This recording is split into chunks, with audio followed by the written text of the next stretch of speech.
the imagery here is incredible. Has there been not a videographer come in here and just frontline come in here to do something? There's a film called Fence Line, which is quite well done, which was a PBS documentary which talked about the environmental health threats that face people who live on the fence line of industrial zones. I'm trying to think in terms of really good. We're talking about a local one because that's what you need for your people. We've had different.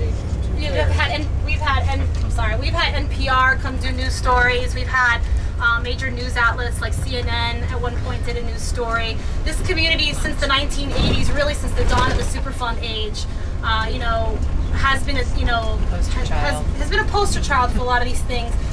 But these things come in and out of the public consciousness.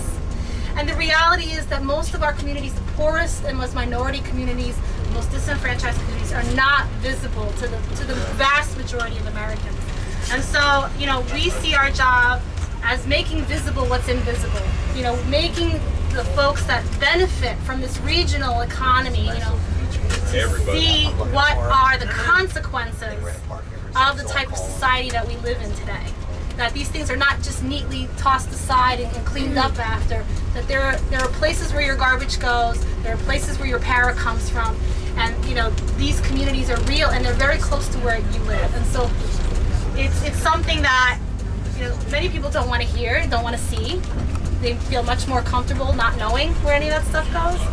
And so we also make people a little uncomfortable when we tell those stories. Was this a